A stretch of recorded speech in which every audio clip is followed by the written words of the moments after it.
बघा डायरेक्टच क्वेश्चनच घेऊ आपण. जर मला कोणी विचारलं limit extends to 0 sin 3x upon tan 2x, तर याचा आन्सर मी डायरेक्ट 3/2 लिहिणार आहे स्टुडंट्स. हे 2 इथं आणि हे 3 इथं. ठीक आहे. जर मला हा क्वेश्चन विचारला सीईटी मध्ये limit extends to 0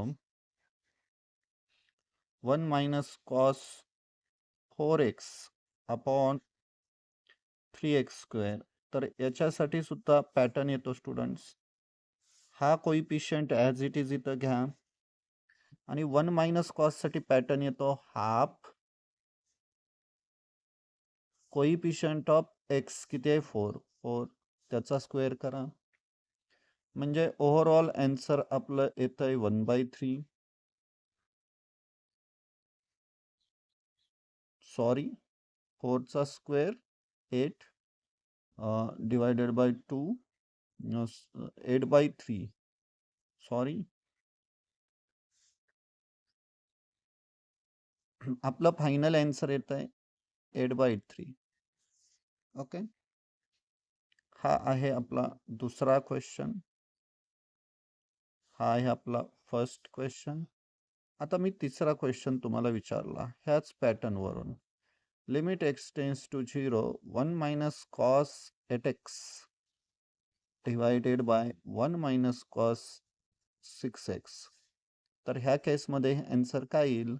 half coefficient of एक्सचा स्क्वेअर हाफ कोइफिशियंट ऑफ एक्सचा स्क्वेअर. इथून कोइफिशियंट 8 कॉपी होईल, इथून 6 कॉपी होईल. आहे का नाही सोपं? चला मग अजून एक आपण क्वेश्चन घेऊ. ट्रिगोनोमेट्रीचे क्वेश्चन्स इथं असे खूप खूप येतात, पण आता आपण दुसरा घेऊ. सपोज मला एक्सपोनेन्शियल फंक्शन कोणी विचारलं 2 की power sine x minus 1 upon, suppose मला साइन एक्स दिला 4 साइन एक्स दिलं, तर 4 येईलच. इथं जर बघितलं तर आपल्याला एक्सपोनेन्शियल फंक्शनचं लिमिट लिहिता येतं लॉग ए म्हणजे 2. ठीक आहे.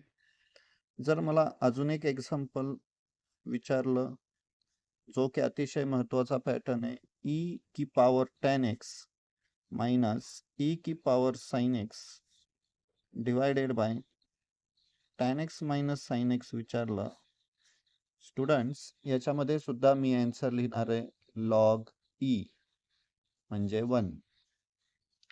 तर अशा वेनी आपल्याला खूप काही क्वेश्चन्स लिहिता येतात आणि अवघड नसतं, सोपंच आहे. चला तर मग आपण अजून एक फॉर्म घेऊ, एक वेगळ्या फॉर्मॅटमध्ये क्वेश्चन घेऊया ज्याच्यामध्ये लॉगॅरिथमिक फंक्शन विचारलं जातं 1 + 3x अपॉन 2x.